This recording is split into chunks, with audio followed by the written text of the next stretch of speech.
Hello guys, स्वागत है आपका आज के इस नई वीडियो में।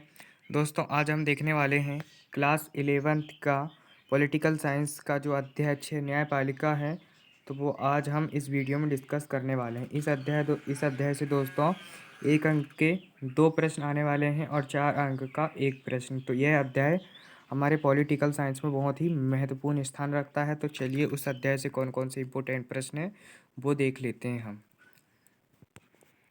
दोस्तों, आगे बढ़ने से पहले आपसे एक रिक्वेस्ट है कि यदि आपने हमारे इस चैनल को सब्सक्राइब नहीं किया है तो सब्सक्राइब कर लीजिए, क्योंकि इस चैनल पर आपको इसी प्रकार के इम्पोर्टेंट प्रश्न और एमपी बोर्ड से जो भी न्यू अपडेट्स आती है तो वो सबसे पहले आपको इसी चैनल पर बताई जाती हैं। तो प्लीज़ आपसे एक रिक्वेस्ट है कि आप सब्सक्राइब इस चैनल को कर लीजिए। तो चलिए दोस्तों, शुरुआत करते हैं। पहला प्रश्न है दोस्तों अपना 1 अंक वाले देख रहे हैं, क्योंकि 1 अंक से अपने 2 प्रश्न आएंगे इस अध्याय से। तो 1 अंक में पहला प्रश्न है दोस्तों, सर्वोच्च न्यायालय के न्यायाधीशों की अवकाश आयु को बढ़ाने का अधिकार किसे है? तो संसद को है दोस्तों। जैसा कि आप सभी जानते हैं, सर्वोच्च न्यायालय के न्यायाधीश की अवकाश आयु कितनी होती है? तो वो होती है दोस्तों 65 साल, है ना कि नहीं। जब तक वो 65 साल के हो जाते हैं तो वो अवकाश उनकी, मतलब कि वो रिटायर हो जाते हैं, या 6 वर्ष, 6 वर्ष ये दोनों भी हो सकता है। तो इसकी आयु को यदि बढ़ाना है, 70 साल करना है, तो वो कौन बढ़ाएगा? वो बढ़ाएगा, संसद को ये अधिकार प्राप्त है।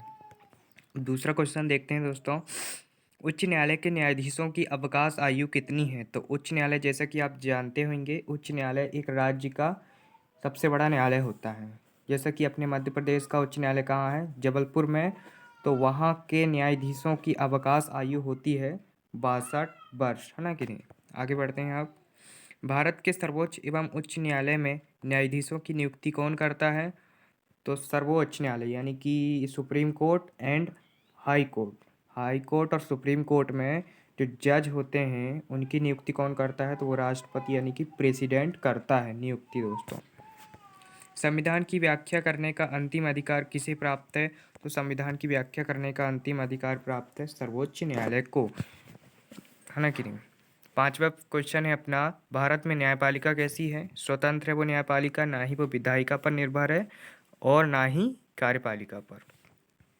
6वां क्वेश्चन देखते हैं दोस्तों। 6वां है अपना, उच्च न्यायालय के निर्णय के विरुद्ध कहाँ अपील की जा सकती है? तो जो उच्च न्यायालय ने निर्णय दिया, यानी कि किसी को फांसी की सज़ा सुना दी, तो उसने निर्णय दे दिया, अब उसके विरुद्ध, उच्च न्यायालय के विरुद्ध अपने को अपील पेश करना है, मतलब कि फिर से सुनवाई होना चाहिए फांसी की सज़ा पर। तो अपन कहाँ अपील कर सकते हैं? तो सर्वोच्च न्यायालय जा सकते हैं दोस्तों। पर इसके लिए उच्च न्यायालय कुछ सर्वोच्च न्यायालय को, मतलब कि वो देगा लिख के, तभी आप जा सकते हैं सर्वोच्च न्यायालय अपने मुकदमे को लेकर। 7वां क्वेश्चन है दोस्तों अपना, इस समय भारत में कुल कितने उच्च न्यायालय हैं? तो इस समय भारत में 25 न्यायालय हैं दोस्तों।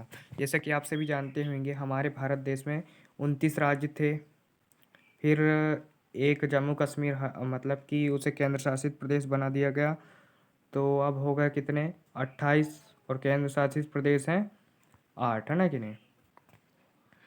तो उच्च न्यायालय कितने हैं? 25 दोस्तों। वो 7 बहनें कहते हैं ना, पूर्व उत्तर पूर्व, है ना कि नहीं। तो जो जो भारत का नक्शा है, इधर वाले जो 7 राज्य हैं उनको 7 बहनें भी कहते हैं। तो वहाँ का एक ही न्यायालय है। तो इस प्रकार से 25 न्यायालय पूरे भारत देश में हैं अपने में। 8वां क्वेश्चन है अपने यहाँ, न्यायपालिका का कार्य है। न्यायपालिका का कार्य क्या है? कानूनों का क्रियान्वयन करना। 9वां क्वेश्चन है अपना, राज्य सरकार को कानूनी मामलों में सलाह देने के लिए कौन अधिकृत है? तो महाधिवक्ता। जो राज्य सरकार होती है, यानी कि अपनी मध्य प्रदेश की सरकार है, तो उसे कानूनी मामलों में यदि सलाह देना है तो किसे अधिकार प्राप्त होता है? ये तो ये महाधिवक्ता को अधिकार प्राप्त होता है दोस्तों ये। 10वां क्वेश्चन देख लेते हैं। 10वां है अपना, उच्च न्यायालय के न्यायाधीश अपना त्यागपत्र किसको देता है? उच्च न्यायालय अपना कहाँ, मैं बार बार बता रहा हूँ दोस्तों, उच्च न्यायालय अपना है जबलपुर में। ये अपने को पता रहना चाहिए, बेसिक सा नॉलेज है। उच्च न्यायालय के जो न्यायाधीश हैं वो यदि त्यागपत्र देना चाहते हैं रिटायर अवधि से पहले, तो वो किसे देंगे? राष्ट्रपति को। क्यों? क्योंकि राष्ट्रपति ही उन्हें उनके पद पर नियुक्त करता है। अब 4 अंक के प्रश्न देख लेते हैं दोस्तों। 4 अंक मतलब कि बहुत बड़ी बात होती है पेपर में। तो चलिए उन प्रश्नों को देख लेते हैं कि किस प्रकार से 4 अंक के प्रश्न आने वाले हैं पेपर में इस अध्याय से।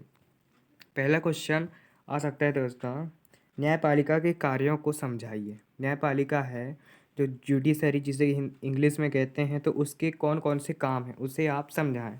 ऐसा प्रश्न आएगा तो आप ऐसा प्रश्न आया तो इस प्रकार से उत्तर लिखना कि न्यायपालिका किसी भी जनतंत्र के 3 प्रमुख अंगों में से एक है। जैसा कि आप सभी जानते होंगे 3 प्रमुख अंग कौन कौन से हो गए? पहला कार्यपालिका, दूसरा विधायिका और तीसरा न्यायपालिका। तो न्यायपालिका बहुत ही महत्वपूर्ण है। तीनों में से महत्वपूर्ण कौन है? न्यायपालिका। न्यायपालिका संप्रभुता संपन्न राज्य की तरफ से कानून का सही अर्थ निकालती है ना कि नहीं, एवं कानून के अनुसार न चलने वालों को दंडित करती है। वो तो सभी को पता ही होगा कि न्यायपालिका का अर्थ है न्याय देना और दंडित करना। ये पहला पॉइंट लिख देना दोस्तों। अब दूसरा पॉइंट कुछ इस प्रकार से लिखना, इस प्रकार न्यायपालिका विवादों को सुलझाने एवं अपराध कम करने का काम करती है। बिल्कुल छोटा सा उत्तर है दोस्तों, आपको 4 पॉइंट याद कर लेना है तो 4 अंक आपके बिल्कुल पक्के हैं इस अध्याय से। विवादों को सुलझाने एवं अपराध कम करने का काम करती है, सभी को पता होगा। तीसरा काम कौन सा करती है न्यायपालिका? शक्तियों के पृथक्करण के सिद्धांत के अनुरूप न्यायपालिका स्वयं कोई नियम नहीं बनाती। न्यायपालिका आपको पता होगा नियम नहीं बनाती। नियम बनाती है कौन? विधायिका। तो न्यायपालिका स्वयं कोई नियम नहीं बनाती और ना ही यह कानून का क्रियान्वयन कराती है। चौथा है अपना पॉइंट, सबको समान न्याय सुनिश्चित करना न्यायपालिका का असली काम है। मतलब कि सभी को समान न्याय मिलना चाहिए, यही असली काम है किसका? न्यायपालिका का। अब क्वेश्चन नंबर दूसरा देख लेते हैं दोस्तों। ये प्रश्न आपके एग्जाम में देखने को मिल सकता है और शायद इस बार आने ही वाला है। ये कौन सा प्रश्न है? ये न्यायाधीशों की नियुक्ति प्रक्रिया को समझाइए। मतलब न्यायाधीश किस प्रकार से नियुक्त किए जाते हैं, कौन न्यायाधीश को कौन नियुक्त करता है। अब ये बनने पड़े ये 1 अंक वाले में। न्यायाधीश को नियुक्त करते हैं जो सुप्रीम कोर्ट और हाई कोर्ट के न्यायाधीश होते हैं, उन्हें राष्ट्रपति नियुक्त करते हैं। तो किस प्रकार से नियुक्त की प्रक्रिया होती है, चलिए दोस्तों देख लेते हैं। भारत के संविधान में सर्वोच्च न्यायालय, उच्च न्यायालय और जिला न्यायालय, ये 3 प्रकार के न्यायालय बता दिए दोस्तों। सर्वोच्च न्यायालय, उच्च न्यायालय और जिला न्यायालय में न्यायाधीशों की नियुक्ति को लेकर नियम बनाए गए हैं। मतलब पहले से नियम बन गए हैं दोस्तों। सर्वोच्च न्यायालय के न्यायाधीश की नियुक्ति ना कि नहीं, जो सुप्रीम कोर्ट है, जैसा कि अपने दिल्ली में है सुप्रीम कोर्ट, तो वहाँ के न्यायाधीश की नियुक्ति भारत के राष्ट्रपति द्वारा मुख्य न्यायाधीश अभी देख लेते हैं दोस्तों, मुख्य न्यायाधीश की सलाह से की जाती है ना कि नहीं। मतलब कौन सलाह देगा कि किसे नियुक्त करना है, तो वो मुख्य न्यायाधीश सलाह देगा। कहाँ का मुख्य न्यायाधीश? सुप्रीम कोर्ट का, जो दिल्ली में बैठा होता है वहाँ का न्यायाधीश सलाह देगा राष्ट्रपति को कि इन्हें आप न्यायाधीश के पद पर नियुक्त करें।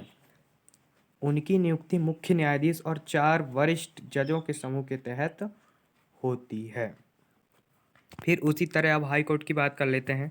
तो हाई कोर्ट के लिए राष्ट्रपति, मुख्य न्यायाधीश, उस राज्य के राज्यपाल और उस हाई कोर्ट के मुख्य न्यायाधीश की सलाह पर नियुक्ति करता है। मतलब राष्ट्रपति ही करता है राज्यों में भी, है ना कि नहीं। जज बनने के लिए, अब यदि आपको जज बनना है, कानून की पढ़ाई करना है, लॉ करना है बाद में, तो आप ध्यान से सुनिए दोस्तों। जज बनने के लिए किसी व्यक्ति की पात्रता यह है कि उसे भारत का नागरिक होना चाहिए। पहली बात तो आप भारत के नागरिक हो। सुप्रीम कोर्ट का जज बनने के लिए उसका 5 साल का अधिवक्ता के तौर पर या किसी हाई कोर्ट में जज के तौर पर 10 साल कार्य किया होना आवश्यक है। यदि आपको सुप्रीम कोर्ट का जज बनना है तो आपको क्या करना पड़ेगा? 5 साल अधिवक्ता रहें, है ना कि नहीं, जिसे एडवोकेट कहते हैं इंग्लिश में। 5 साल एडवोकेट रहें या फिर किसी हाई कोर्ट में जज के तौर पर 10 साल कार्य किया होना आवश्यक है। तो ये आपकी योग्यता हो गई, सुप्रीम कोर्ट के जज बनना है आपको। किसी जज को उसके पद से कदाचार के आधार पर राष्ट्रपति के आदेश पर हटाया जा सकता है ना कि नहीं। और हटाना बहुत ही मुश्किल होता है दोस्तों। यदि आप जज बन गए तो आपकी तो बल्ले ही बल्ले हैं। आप कमेंट्स में कर बताएं कि कौन कौन जज बनना चाहता है। किसी जज को उसके पद से कदाचार के आधार पर राष्ट्रपति के आदेश पर हटाया जा सकता है। सर्वोच्च न्यायालय के न्यायाधीश है ना कि किसी न्यायाधीश को केवल तब ही हटाया जा सकता है जब नोटिस पर जो सूचना आती है उसमें 50 राज्यसभा के, जैसे कि आप सभी जानते होंगे राज्यसभा की सदस्य संख्या 250 है। तो 50 50 लोगों के हस्ताक्षर होने चाहिए कहाँ से, राज्यसभा से, और 100 लोगों के हस्ताक्षर होने चाहिए लोकसभा से। तभी वो बिल पेश किया जाता है संसद में, और संसद में फिर इस पर बहुमत वगैरह से पास होता है, फिर राष्ट्रपति के पास भेजा जाता है, फिर राष्ट्रपति आगे की कार्रवाई करता है। तीसरा क्वेश्चन देख लेते हैं दोस्तों। वीडियो थोड़ी लंबी है पर दोस्तों ये बहुत ही इंफॉर्मेटिव वीडियो है जो आपको बाद में भी काम आएगी, और एग्ज़ाम के पॉइंट ऑफ व्यू से ये बहुत ही मोस्ट इंपॉर्टेंट प्रश्न है दोस्तों, आप इन्हें अच्छे से देख लीजिए। तीसरा क्वेश्चन है अपना, उच्च न्यायालय के न्यायाधीशों को पद से कैसे हटाया जा सकता है। अभी अपन ने पढ़े हैं, आप देख लेते हैं, और मतलब प्रश्न घुमा फिर कर भी आ सकता है कि उच्च न्यायालय के न्यायाधीशों को पद से कैसे हटाया जा सकता है, लिखना है। तो आप कैसे लिखेंगे, भारत में न्यायाधीशों के खिलाफ महाभियोग की प्रक्रिया जजेज इंक्वायरी एक्ट 1968 के तहत शुरू की जाती है। एक एक्ट आया था दोस्तों 1968 में, उसका नाम था जजेज इंक्वायरी एक्ट, नहीं उसके तहत महाभियोग की प्रक्रिया शुरू की जाती है। इस एक्ट में दोस्तों किसी न्यायाधीश के खिलाफ महाभियोग प्रक्रिया शुरू करने के लिए कुछ आधार बताए गए हैं जो इस प्रकार हैं। वो आधार को आप लोग को ध्यान से सुनना चाहिए दोस्तों। यदि आप वीडियो को मिस करते हैं अब, तो आप बहुत ही बड़ा मिस करने वाले हैं। न्यायाधीश के खिलाफ महाभियोग के प्रस्ताव को लोकसभा के 100, यानी पहले बता दिए, लोकसभा के 100 और राज्यसभा के 50 सदस्यों का समर्थन होना चाहिए। इसके बाद इस प्रस्ताव में क्या होता है, इस प्रस्ताव को किसी एक सदन में पेश किया जाता है। वो लोकसभा भी हो सकता है और राज्यसभा में। जैसा कि आप जानते होंगे हमारे देश में 2 सदन हैं, कौन कौन से, एक निम्न सदन, उच्च सदन। निम्न सदन किसे कहते हैं, लोकसभा को, और उच्च सदन किसे कहते हैं, राज्यसभा को। तो किसी भी सदन में पेश किया जाता है। लोकसभा स्पीकर और राज्यसभा के सभापति के पास महाभियोग के प्रस्ताव को स्वीकार करने अथवा खारिज करने का विशेष अधिकार होता है ना कि नहीं। स्पीकर लोकसभा में होते हैं और राज्यसभा में सभापति। तो राज्यसभा के सभापति दोस्तों अभी हैं कौन, हमारे माननीय उपराष्ट्रपति एम वेंकैया नायडू, और लोकसभा स्पीकर है माननीय ओम बिरला। तो इनके पास विशेष अधिकार होता है, जो प्रस्ताव आता है उनको खारिज करने का।